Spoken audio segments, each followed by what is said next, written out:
لیکن اگر ہم اپنی زندگی کے اندر نبی کریم صلی اللہ علیہ وسلم کے اطوار کو نہیں اپناتے تو پھر کس بات کی محبت؟ پیر صاحب ذرا بتائیے گا.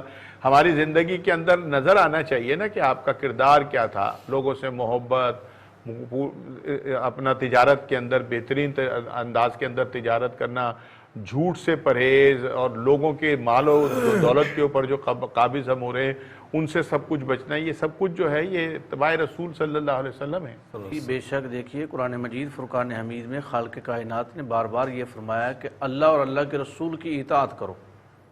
اب جب رسول کی اطاعت کون کرتے ہیں؟ وہی لوگ صاحب ایمان ہیں.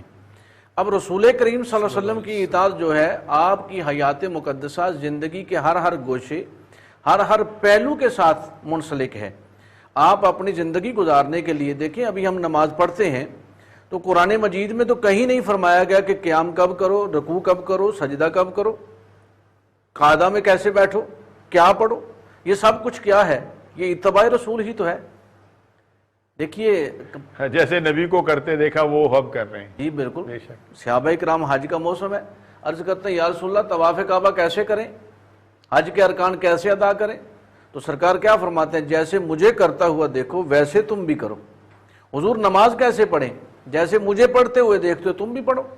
یعنی ہر پہلو میں ایک دیکھیں ایک ہوتی ہے عادت اور ایک ہوتی ہے عبادت. عادت کیا ہے؟ بازاروں میں کھلے ہاتھوں پھرنا. عبادت کیا ہے؟ اللہ کی بارگاہ میں ہاتھ باندھ کر کھڑے ہو جانا. یہ ہماری جو عادات ہیں ان کو عبادات میں شامل کرنا یہ اتباع رسول سے ہی ممکن ہے. واہ واہ واہ واہ. ہر پہلو اگر ہم اپنی زندگی گزارنے کے لیے ہم دنیا داری کرتے ہیں، جو کچھ بھی کرتے ہیں، اب ہم اپنی زندگی گزار رہے ہیں لیکن اس زندگی کو ہم عبادت بنائیں. وہ کیسے بنے گی؟ حضور کی اتباع میں آ کر.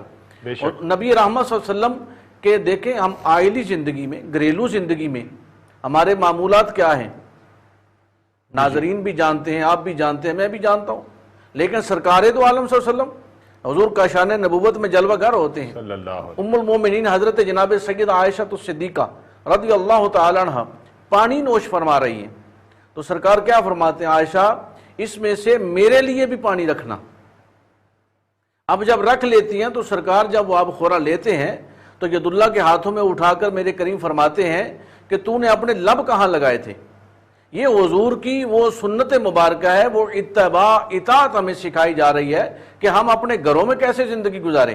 اسی طرح کاروبار ہے، تجارت ہے، اس میں بھی سرکار نے فرما دیا کہ بھئی میری اتباع کرو گے، میری سنت کو اختیار کرو گے تو تمہارے لیے فائدہ ہے. اور فائدہ کس قدر ہے؟ جن لوگوں نے حضور کی اتباع، حضور کی اطاعت سے فائدہ حاصل کیا، اللہ تبارک و تعالیٰ نے ان لوگوں کو دنیا میں بھی عزت عطا فرمائی، دین میں بھی عزت عطا فرمائی، ان کو مقام عطا فرمایا. اور جناب اقبال کیا فرماتے ہیں کہ محمد کی محبت ہی دین حق کی شرط اول ہے، اسی میں ہو اگر خامی تو سب کچھ نامکمل ہے. تو محبت جو ہے اطاعت کے بغیر ممکن نہیں ہے، اور اطاعت محبت سے ہوتی ہے، محبت اطاعت کے ساتھ جڑی ہوئی ہے. اس لیے حضور نبی رحمت صلی اللہ علیہ وآلہ وسلم کی اتباع و اطاعت میں ہمیں ان دونوں چیزوں کو لازم و ملزوم رکھ کر اپنی زندگیوں کو اس کے ساتھ گزارنا. ہم میلاد تو منائیں لیکن جس کا میلاد منا رہے ہیں اس کی سنت کہاں گئی؟ ہم نبی رحمت صلی اللہ علیہ وسلم کا ذکر تو کر رہے ہیں لیکن جس کا ذکر کر رہے ہیں اس کی سنت کو بھی اختیار کیا جائے. یہ سب چیزیں جب لازم. لیکن ایک بات یہاں میں کرتا چلوں گا کہ اگر کسی کا عمل غلط ہو تو اس میں ہم یہ نہیں کہہ سکتے کہ بھئی تمہارا عمل ایسا ہے، ذکر تو حضور کا کرتے ہو. قرآن مجید کیا فرماتا ہے؟ یضل بہ کثیرا ویہدی بہ کثیرا.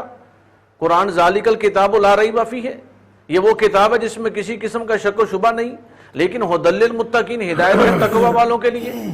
اور قرآن پڑھ کر اس کا ترجمہ کر کے اس کو جان کر یضل بہ کثیرا، بے شمار لوگ گمراہ ہو جائیں گے، ویہدی بہ کثیرا، بے شمار ہدایت پا جائیں گے.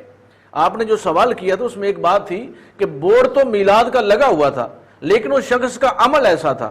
اب میلاد کے بورڈ کا تو اس میں کوئی نقص نہیں، اب وہ ہمارا عمل ہے. ہمیں بتایا تو گیا ہے میلاد والے سے پیار کرتے ہو، میلاد مناتے ہو، میلاد والے کی سنت اختیار کرو.